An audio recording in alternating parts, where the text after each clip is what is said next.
Ce regard admiratif qui lui est adressé, cette soumission, cette preuve éclatante de son pouvoir, pour le narcissique, cela ne relève pas du simple plaisir. C'est une tempête biochimique, une ivresse physiologique qui ressemble à s'y méprendre à celle d'une drogue. Imaginez la scène. Il pose un regard appuyé, lance une phrase parfaitement calibrée et son interlocuteur, impacté, se trouble, acquiesce, lui montre son admiration ou se soumet. À cet instant précis, pour le narcissique, le monde s'arrête.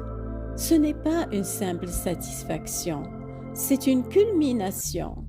La preuve tangible, presque palpable, qu'il existe, que son masque tient, que son pouvoir opère. Une décharge électrique immédiate, une vague qui submerge tout son être, une poussée d'adrénaline et d'euphorie. C'est ce que j'appelle le rush narcissique. Et derrière cette sensation de toute puissance se cache une machinerie biochimique aussi implacable que fascinante.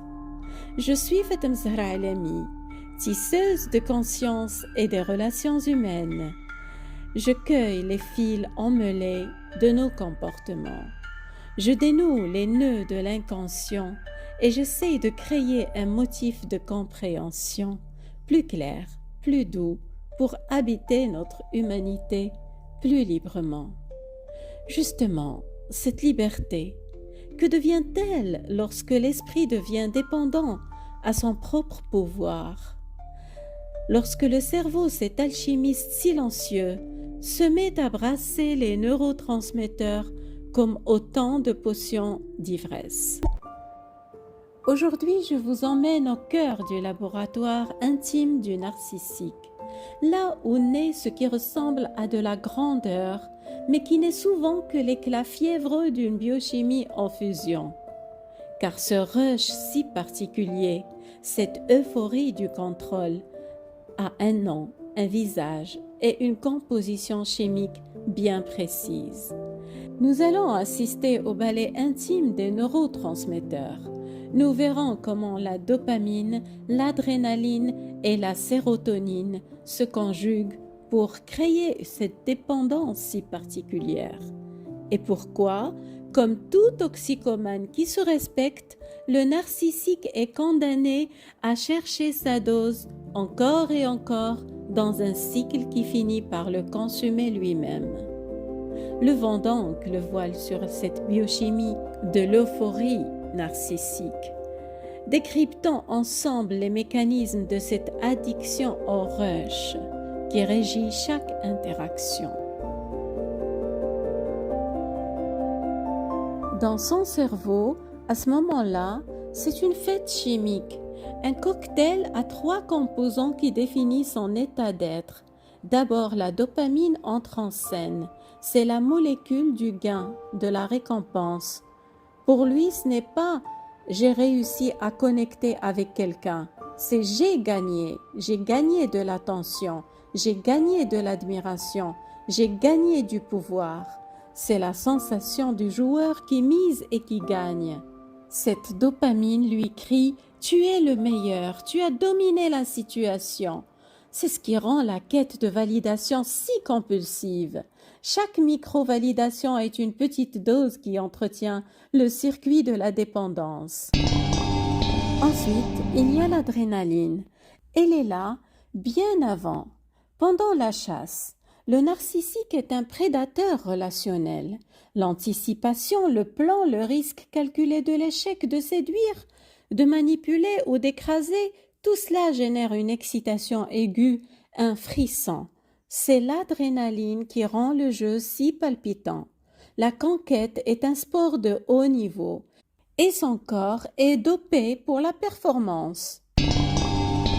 Enfin, la sérotonine vient couronner le tout. C'est la molécule du statut et de la dominance sociale. Ce rush lui procure un sentiment profond, mais terriblement fugace de valeur et de légitimité. Pour un instant, Le vide intérieur est comblé, le doute est anéanti, il se sent entier, puissant, au sommet de la hiérarchie qu'il a lui-même imaginée. C'est un calmant pour une anxiété existentielle qu'il ne reconnaît même pas. Mais comme pour toute drogue, l'effet est éphémère, et c'est là que s'enclenche un cycle infernal. Cela commence par un besoin viscéral, un sentiment d'ennui, de vide ou d'irritation, un manque qui doit être comblé pour se sentir exister. Ce besoin le pousse à un comportement. Il va chercher sa dose. Scroller frénétiquement sur les réseaux, provoquer une situation, lancer une phrase pour tester l'autre, chercher un compliment. Il peut même provoquer une dispute pour se sentir craint ou se mettre en scène pour capter les regards. Quand cela fonctionne, c'est le rush. L'explosion biochimique, l'euphorie de la domination, c'est le pic. On se sent sur un petit nuage. Mais inévitablement vient la descente. Les neurotransmetteurs se dissipent, le niveau de sérotonine et de dopamine redescend en dessous de son niveau initial. La sensation de puissance s'évapore. L'euphorie laisse place à une sensation de vide, parfois même de mélancolie plus profonde qu'avant. L'irritabilité monte. Alors, le besoin renaît, plus impérieux, plus urgent que jamais. Il lui faut une dose plus forte ou plus fréquente pour retrouver cette sensation. C'est une course sans fin. Il est comme un toxicomane qui doit constamment augmenter sa dose encore et encore dans l'espoir vain de retrouver l'acuité du premier pic, dans un cycle qui finit par le consumer lui-même. Enfermé dans une quête perpétuelle de ce qui lui a fait sentir vivant, mais qui, en réalité, l'épuise. Et dans cette quête effrénée, certaines doses sont plus puissantes que d'autres. La source la plus pure, la plus intense, c'est souvent le regard de l'inconnu. Pourquoi? Parce que la validation d'un proche peut être teintée d'obligation, d'habitude, de devoir. Elle a un goût d'acquis. Elle a donc perdu de sa valeur. C'est une ancienne drogue qui ne fait plus son effet de la première fois. Mais l'inconnu est une page blanche. Sa validation est imprévisible. Donc la récompense en dopamine est décuplée quand elle arrive. C'est une nouvelle drogue. Elle est pure car elle semble ne reposer sur aucun historique, aucune dette. Elle est perçue comme plus vraie, plus objective aux yeux du narcissique. Le compliment d'un inconnu devient une preuve absolue, non biaisée par l'affection ou l'habitude. C'est la seule validation de sa valeur qui lui semble objectivement et cruellement vraie. C'est la dose la plus forte, c'est la conquête parfaite, c'est le shoot le plus puissant, celui qui valide le plus intensément l'illusion de sa grandeur. Alors, que nous apprend ce voyage dans l'intimité biochimique du narcissique? Il nous révèle une vérité troublante. Derrière le masque de la toute-puissance se cache une profonde vulnérabilité. Une vulnérabilité si insupportable que le cerveau a mis en place un système de défense sophistiqué, mais autodestructeur, basé sur la dépendance au regard des autres. Comprendre ce rush, c'est comprendre que le narcissique n'est pas simplement méchant, il est fondamentalement un addict. Un addict à une substance qu'il produit lui-même, mais dont il ne contrôle plus les effets. Son pouvoir est sa prison, et son euphorie n'est que l'autre visage d'une immense détresse. Cette perspective n'excuse rien, mais elle éclaire tout. Elle nous rappelle que la véritable force ne réside pas dans le rush éphémère de la domination, mais dans la paix silencieuse et durable qui naît lorsqu'on n'a plus besoin de prouver sa valeur à personne. Il ne s'agit pas de se juger, mais de se comprendre. Reconnaître ce rush, c'est désamorcer son pouvoir. C'est se rendre compte que lorsque nous courons après ce like, ce regard, ce compliment, nous ne courons pas après la connexion humaine, mais après un fantôme chimique. La guérison commence quand nous apprenons à nous nourrir d'autres sources plus stables, plus profondes. Quand nous cultivons une validation intérieure qui n'emprunte pas les chemins tumultueux de la dopamine et de l'adrénaline, mais ceux plus paisibles de la bienveillance envers soi-même, la plus belle validation est celle qui ne dépend d'aucun regard, mais qui fleurit silencieusement en nous.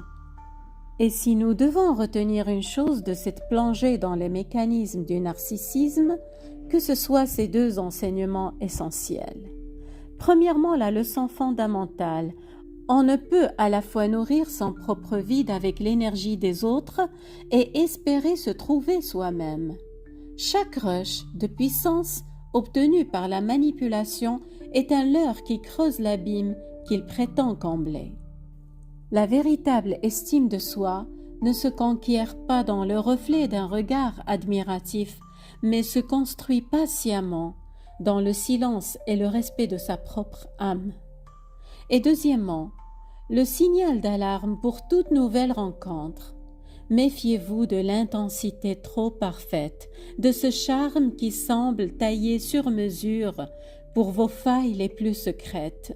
Cette admiration foudroyante qui vous désigne comme la personne la plus exceptionnelle qui soit. N'oubliez jamais, vous ne voyez pas votre reflet dans ses yeux, mais les contours du personnage qu'il a déjà décidé que vous seriez.